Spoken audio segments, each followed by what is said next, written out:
Hello everyone, welcome to my channel. ಇವತ್ತು ನಾನು ನಿಮಗೆ ಸೂಪರಾಗಿ ಸಿಂಪಲ್ಲಾಗಿ ಬೇಸನ್ ಲಾಡುನ ಯಾವ ರೀತಿ ಮಾಡೋದು ಅಂತ ತೋರಿಸ್ತಾ ಇದ್ದೀನಿ. ಕೆಲವು ಟಿಪ್ಸ್ನ ನಾನು ಹೇಳ್ತಾ ಇದ್ದೀನಿ, ಆದ್ದರಿಂದ ಯಾವುದೇ ಕಾರಣಕ್ಕೂ ವಿಡಿಯೋನ ಸ್ಕಿಪ್ ಮಾಡದೆ ಕಂಪ್ಲೀಟಾಗಿ ನೋಡಿ.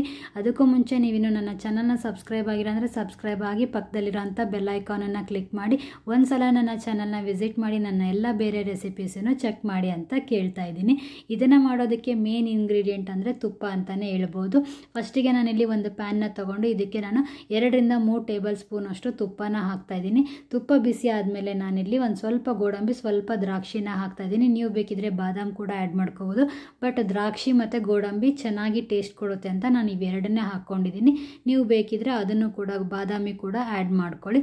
ಇದನ್ನು ನಾವು ಗೋಲ್ಡನ್ ಬ್ರೌನ್ ಕಲರ್ ಬರೋವರೆಗೂ ಚೆನ್ನಾಗಿ ಹುರ್ಕೋಬೇಕು. ಗೋಡಂಬಿ ಏನಂದರೆ ಕ್ರಿಸ್ಪಿ ಆಗಬೇಕು. ಆ ಥರ ಆದರೆ ನಮಗೆ ಉಂಡೆ ತಿನ್ನಬೇಕಾದ್ರೆ ಚೆನ್ನಾಗಿ ಟೇಸ್ಟ್ ಕೊಡುತ್ತೆ. ಮಿಡಲ್ ಬಂದಾಗ ಚೆನ್ನಾಗಿ ಟೇಸ್ಟ್ ಕೊಡುತ್ತೆ. ಇವಾಗ ಇದನ್ನು ನಾನು ಫ್ರೈ ಆದಮೇಲೆ ಒಂದು ಪ್ಲೇಟಿಗೆ ಸೈಡಲ್ಲಿ ಎತ್ತಿಡ್ಕೊಳ್ತೀನಿ. ಆಮೇಲೆ ಇದೇ ಪ್ಯಾನಿಗೆ ನಾನು ಒಂದು 3/4 ಕಪ್ ಅಷ್ಟು ತುಪ್ಪನ ತೊಗೊಂಡಿದ್ದೀನಿ. ನಿಮ್ಮ ಮನೇಲಿ ಏನಾದರೂ 1 ಕಪ್ ತುಪ್ಪ ಇದೆ ಅಂದರೆ ಅಷ್ಟನ್ನು ಯೂಸ್ ಮಾಡೋಕ್ಕೆ ಹೋಗ್ಬೇಡಿ. ಯಾಕಂದರೆ ಮಿಡಲ್ ಏನಾದರೂ ಅದು ಸ್ವಲ್ಪ ಹದಕ್ಕೆ ಕೆಟ್ಟು ಅಂದರೆ ಆ ಟೈಮಲ್ಲಿ ಯೂಸ್ ಮಾಡೋಕ್ಕೆ ಬೇಕಾಗುತ್ತೆ. ಅದಕ್ಕೆ ಹೇಳ್ತಾ ಇದ್ದೀನಿ, ಕಂಪ್ಲೀಟಾಗಿ ವಿಡಿಯೋನ ನೋಡಿ. ಇವಾಗ ನಾನು 3/4 ಕಪ್ ಅಷ್ಟು ತುಪ್ಪನ ಹಾಕಿದ್ದೀನಿ. ಇದಕ್ಕೆ ನಾನು 2 ಕಪ್ ಅಷ್ಟು ಕಡಲೆಬೇಳೆ ಹಿಟ್ಟು ಅಂದರೆ ಮಿರ್ಚಿ ಮಾಡೋ ಹಿಟ್ಟು ಬರುತ್ತಲ್ಲ, ಅದು ಬೇಸನ್ ಹಿಟ್ಟು ಅಂತಲೂ ಅಂತಾರೆ, ಅದನ್ನು ಹಾಕಿದ್ದೀನಿ. ಅಳತೆ ಮಾತ್ರ ಪರ್ಫೆಕ್ಟಾಗಿ ನೋಡ್ಕೊಳ್ಳಿ. 3/4 ಕಪ್ ತುಪ್ಪಗೆ 2 ಕಪ್ ಅಷ್ಟು ಕಡಲೆಬೇಳೆ ಹಿಟ್ಟನ್ನು ಹಾಕಬೇಕಾಗುತ್ತೆ. ಸ್ವಲ್ಪ ತುಪ್ಪನ ಉಳಿಸ್ಕೊಂಡು ಮಾಡ್ಕೊಳ್ಳಿ. ಇರೋ ಅಷ್ಟು ತುಪ್ಪನೂ ಹಾಕಿ ಮಾಡಬೇಡಿ. ಹೇಳಿದ್ನಲ್ಲ, ಹದ ಕೆಟ್ಟಾಗ ಅದು ಬೇಕಾಗುತ್ತೆ. ಏನು ಅಂತ ನಾನು ಹೇಳ್ತಾ ಹೋಗ್ತೀನಿ, ಕಂಪ್ಲೀಟಾಗಿ ನೋಡ್ಕೊಳ್ಳಿ. ಇದನ್ನು ನೋಡಿ ಚೆನ್ನಾಗಿ ಹುರಿಬೇಕು. ಈ ಉಂಡೆ ಮಾಡೋದಕ್ಕೆ ಮೇನ್ ಇರೋದಂದರೆ ಹುರ್ಕೊಳ್ಳೋದು. ಯಾವ ಕನ್ಸಿಸ್ಟೆನ್ಸಿ ಬರೋವರೆಗೂ ಹುರ್ಕೊಳ್ತೀವಿ ಅನ್ನೋದೇ ಇದರಲ್ಲಿ ಇಂಪಾರ್ಟೆಂಟು. ಇದು ಹುರಿದ ಮೇಲೆ ಒಂದು ಒಳ್ಳೆ ಘಮ ಬರುತ್ತೆ, ಮನೆಯೆಲ್ಲ ಫುಲ್ ಸ್ಮೆಲ್ ಬರುತ್ತೆ. ಅದು ಅಂಥ ಒಳ್ಳೆ ಸ್ಮೆಲ್ ಬಂದಾಗ ನಮಗೆ ರೆಡಿಯಾಗಿದೆ ಅಂತ ಅರ್ಥ. ಬಟ್ ಕೆಲವರಿಗೆ ಅದನ್ನು ಫೈಂಡ್ ಔಟ್ ಮಾಡೋದು ಕಷ್ಟ ಆಗುತ್ತೆ. ಅಂಥವರಿಗೆ ನಾನು ಇವಾಗ ಒಂದು ಕನ್ಸಿಸ್ಟೆನ್ಸಿ ತೋರಿಸ್ತೀನಿ ನಿಮಗೆ. ಅಲ್ಲಿವರೆಗೂ ಹುರ್ಕೋಬೇಕು. ನೋಡಿ, ಸ್ಟಾರ್ಟಿಂಗ್ ಎಷ್ಟು ಗಟ್ಟಿ ಇತ್ತು ಇದು. ಹುರಿದಂಗಿಲ್ಲ ಆ ಹಿಟ್ಟು ಏನು ಮಾಡುತ್ತೆ, ತುಪ್ಪನ ಬಿಡ್ಕೊಂಡು ನಮಗೆ ಈ ಹಿಟ್ಟು ನೀರಾಗ್ತಾ ಹೋಗುತ್ತೆ. ಸ್ಟಾರ್ಟಿಂಗ್ ಗಟ್ಟಿ ಇರುತ್ತಲ್ಲ, ಅದು ನಮಗೆ ನೀರಾಗ್ತಾ ಹೋಗುತ್ತೆ. ಅಲ್ಲಿವರೆಗೂ ನಾವು ಇದನ್ನು ಹುರ್ಕೋಬೇಕಾಗುತ್ತೆ. ಹುರ್ಕೊಳೋದೇ ಸ್ವಲ್ಪ ಟೈಮ್ ತೊಗೊಳುತ್ತೆ. ಹುರಿಯೋದು ಮುಗಿದ್ರೆ ನಮಗೆ ಉಂಡೆ ರೆಡಿ ಆದಂಗೆ. ಆಮೇಲೆ ಒಂದು 5 ನಿಮಿಷದ ಕೆಲಸ ಅಷ್ಟೇ. ಹುರ್ಕೊಳೋದೇ ಒಂದು 10 ರಿಂದ 15 ನಿಮಿಷವರೆಗೂ ಹುರ್ಕೊಳೋದಾಗುತ್ತೆ. ಇದು ಚೆನ್ನಾಗಿ ಹುರ್ಕೋಬೇಕು. ತುಪ್ಪ ರೇಟ್ ಇರುತ್ತೆ, ಕೆಟ್ಟೋಗುತ್ತೆ ಅನ್ನೋ ಅಂಥ ಭಯ ಬೇಡ. ಪರ್ಫೆಕ್ಟ್ ಕನ್ಸಿಸ್ಟೆನ್ಸಿ ನೋಡಿ, ಈ ಥರ ನೀರು ಬಿಡ್ಕೋಬೇಕು. ನಿಮಗೆ ಈ ಥರ ಆಯಿತು ಅಂದರೆ ಪರ್ಫೆಕ್ಟ್ ಕನ್ಸಿಸ್ಟೆನ್ಸಿ. ಯಾವುದೇ ರೀತಿ ಭಯ ಇಲ್ಲದೆ ನೀವು ಉಂಡೆನ ಆರಾಮಾಗಿ ಮಾಡ್ಕೊಳ್ಳಿ. ರೇಟ್ ಇದೆ ತುಪ್ಪ, ಸುಮ್ಮನೆ ಟ್ರೈ ಮಾಡಿ, ಯಾಕಪ್ಪ ವೇಸ್ಟ್ ಮಾಡ್ಕೊಳೋದು ಅಂತ ಭಯನೇ ಪಡ್ಕೊಳಕ್ಕೆ ಹೋಗಬೇಡಿ. ನೋಡಿ, ಸ್ಟಾರ್ಟಿಂಗ್ ಯಾವ ಥರ ಇತ್ತು, ಇವಾಗ ಯಾವ ಥರ ಬಂದಿದೆ ನಿಮಗೆ ಗೊತ್ತಾಗುತ್ತೆ. ಸೈಡಲ್ಲೆಲ್ಲ ಚೆನ್ನಾಗಿ ತುಪ್ಪನ ಬಿಡ್ಕೊಂಡು ಹಿಟ್ಟು ಮೆತ್ತಗಾಗಿರುತ್ತೆ. ಇಷ್ಟಾದರೆ ನಮಗೆ ಪರ್ಫೆಕ್ಟ್ ಆಗಿದೆ ಅಂತ ಗ್ಯಾಸನ್ನು ಆಫ್ ಮಾಡಿಬಿಟ್ಟು ಇದನ್ನು ನಾನು ಒಂದು ಪ್ಲೇಟಿಗೆ ಹಾಕ್ಕೊಳ್ತೀನಿ. ತಣ್ಣಗಾಗಬೇಕಿದೆ, ಅದಕ್ಕೆ ಅದೇ ಪ್ಯಾನಲ್ಲೇ ಬಿಟ್ಕೊಂಡು ಆರಿಸ್ಕೋಬೋದು, ಬಟ್ ಟೈಮ್ ತೊಗೊಳುತ್ತೆ ಅನ್ನೋ ಕಾರಣಕ್ಕೆ ಬೇರೆ ಪ್ಲೇಟಿಗೆ ಹಾಕ್ಕೊಂಡ್ಬಿಟ್ರೆ ಬೇಗ ತಣ್ಣಗಾಗುತ್ತೆ. ಇದು ಇನ್ನೊಂದೇನೆಂದರೆ, ತಣ್ಣಗಾದಂಗಿಲ್ಲ, ಇನ್ನೂ ಸ್ವಲ್ಪ ನೀರಾಗುತ್ತೆ.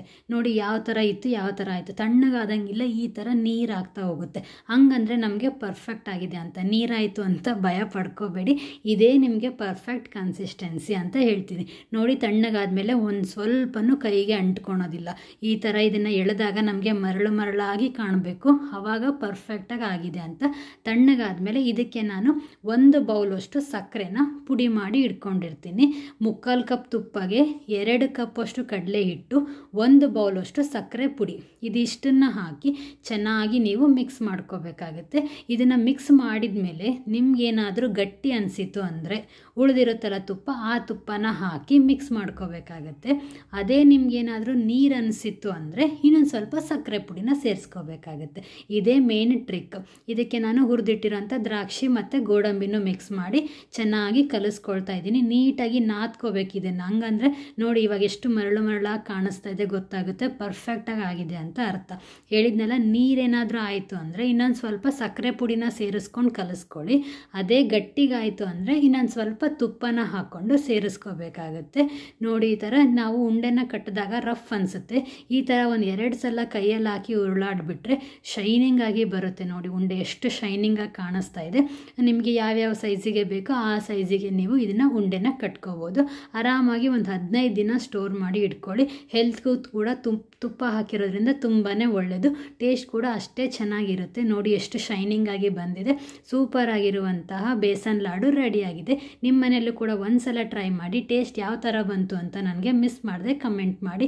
ನೀವಿನ್ನೂ ನನ್ನ ಚಾನಲ್ನ ಸಬ್ಸ್ಕ್ರೈಬ್ ಆಗಿಲ್ಲ ಅಂದರೆ ಸಬ್ಸ್ಕ್ರೈಬ್ ಮಾಡ್ಕೊಳ್ಳಿ, ಲೈಕ್ ಮಾಡಿ, ಶೇರ್ ಮಾಡಿ, ಕಮೆಂಟ್ ಮಾಡಿ. ಪ್ಲೀಸ್ ನನ್ನ ಚಾನಲನ್ನು ಸಪೋರ್ಟ್ ಮಾಡಿ ಅಂತ ಕೇಳ್ತಾ ಇದ್ದೀನಿ. ಈ ಸೂಪರ್ ಆಗಿರೋಂಥ ಬೇಸನ್ ಲಾಡುನ ನಿಮ್ಮ ಮನೆಯಲ್ಲೂ ಕೂಡ ಮಾಡಿಕೊಂಡು ಎಂಜಾಯ್ ಮಾಡಿ. ಈ ದಿನ ನಿಮಗೆ ಶುಭವಾಗಿರಲಿ ಅಂತ ಈ ವಿಡಿಯೋನ ಮುಗಿಸ್ತಾ ಇದ್ದೀನಿ. Thanks for watching.